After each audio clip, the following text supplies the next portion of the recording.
Sunshine Coast Council acknowledges the Sunshine Coast country where this podcast was recorded, home of the Cubby Cubby peoples and the Inabara peoples, the traditional custodians whose land and waters we all now share.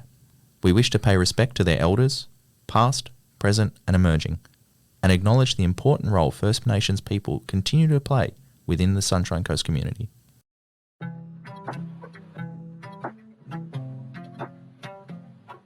Hi there, thanks for choosing to listen to the Bat Pod podcast. Here at the Sunshine Coast Council, we hope this will help you learn more about flying foxes in southeast Queensland. And we've got something a little different planned for you. You get to call the shots. How cool is that? Get your headphones or earbuds because there's gonna be a lot of sound effects. You're also going to need some paper and something to write with. Now, occasionally throughout your journey, you're going to hear this sound. This means you're about to hear important information. Feel free to hit pause at any time if you want to write down any notes. You never know what might come in handy down the track. Now, here's how it works. Throughout this journey, you're going to face some challenges, and it'll be up to you on how you wish to proceed. Each choice will be numbered, and these numbers will be linked with a numbered episode. So, once you've made your decision, hit pause and scroll down until you find the number which fits your choice. If you're listening to this podcast as part of a group, maybe you're listening as a class at school, there's also options to do activities, which you'll be alerted to throughout this series. If you're not sure whether you're supposed to be doing these activities or not, the best thing to do is to hit pause now and ask your teacher what you should do. Alrighty, now we've got that sorted, let's get into the good stuff. I'll set the scene. It's your first day on the job as a junior environmental officer with Sunshine Coast Council. This can be a tough job, but don't worry, you're in good hands. Today, our conservation officer, Tyron, will show you around. That's your alarm. You better get a wiggle on. Tyron will pick you up at any moment in an official Sunshine Coast Council car. Good morning. Wake up playlist on. Next song.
Song off.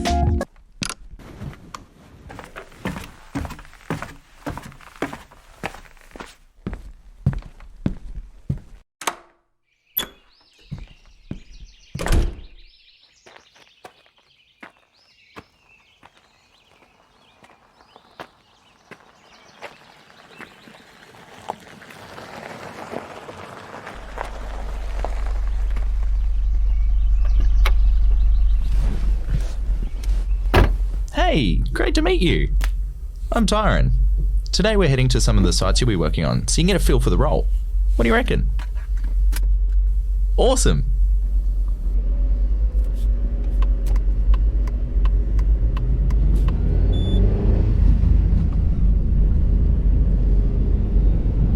So, your main responsibility as a junior environmental officer is the well-being of the flying foxes in this region.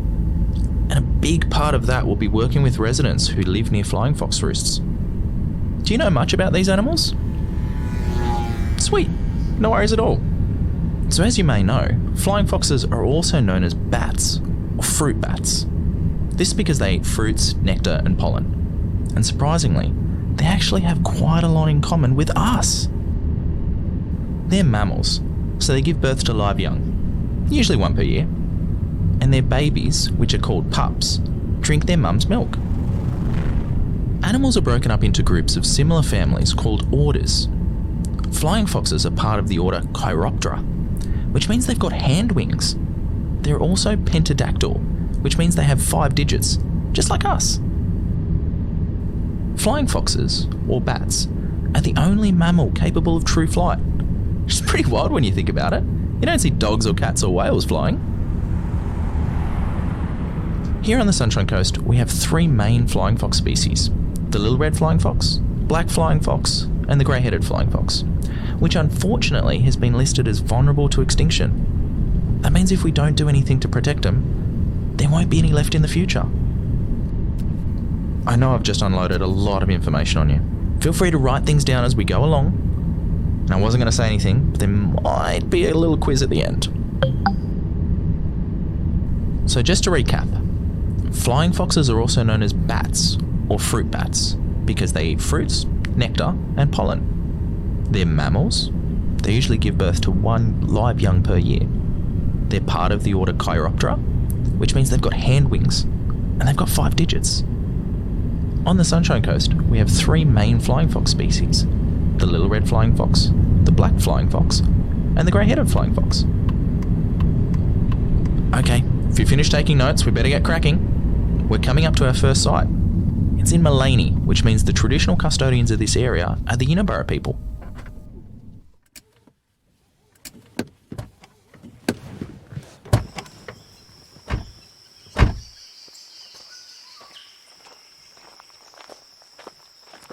The Sunshine Coast region is the home of the Kabi Kabi and the Yinambara people, the traditional custodians. They were here tens of thousands of years before colonisation and have incredibly rich cultures.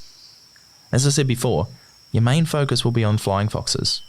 Both the Kabi Kabi and Yinambara people have some amazing stories and insights about them. Maybe later we'll bump into Uncle BJ and Uncle Lyndon. They're Kabi Kabi and Yinambara elders, and they can tell you way more.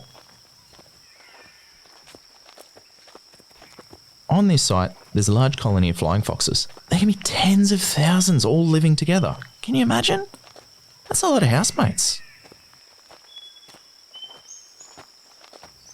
It's believed flying foxes came over to Australia about 25 million years ago from Indonesia and New Guinea.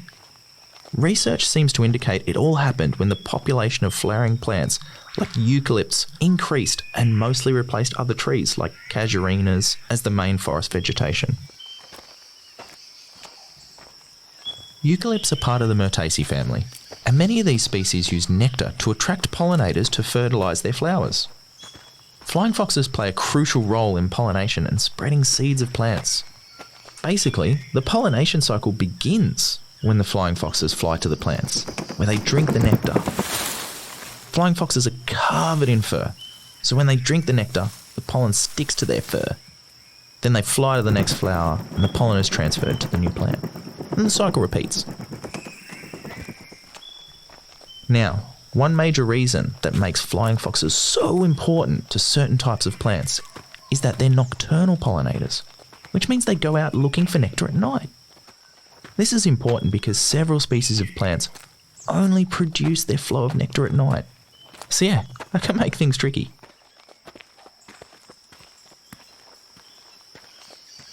When it comes to seed dispersal, this happens through their droppings. That's right, it might sound a bit gross, but it's very important for spreading the seeds of many plants.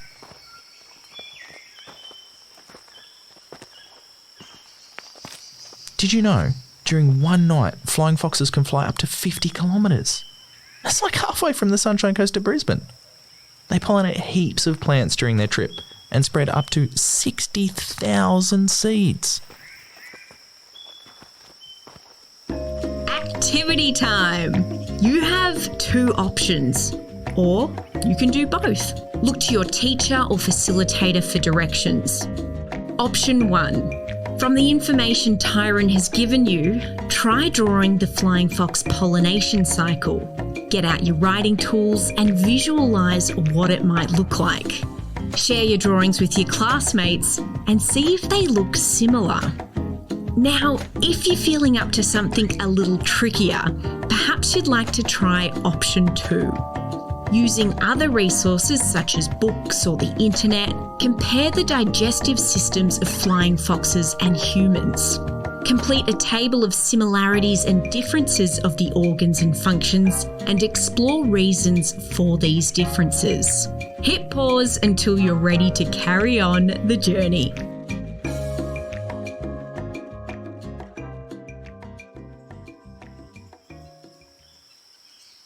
So as you can tell, over time, flying foxes have developed a close relationship with different plants and play an essential role in nature.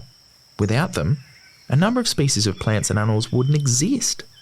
For example, without flying foxes, we wouldn't have koalas. That's right. We know that koalas live in and eat the leaves of eucalyptus trees. Some eucalyptus trees can only be pollinated at night. Flying foxes are the only long-distance nighttime pollinators for these trees.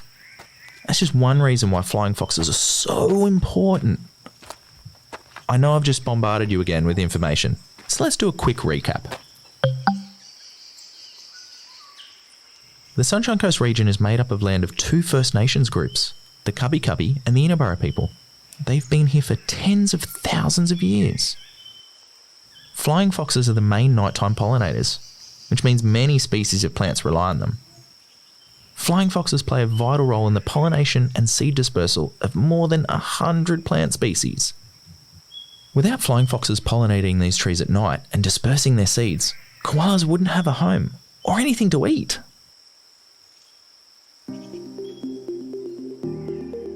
Okay, it's your time to shine. Scroll down to episode 1 and we can go from there.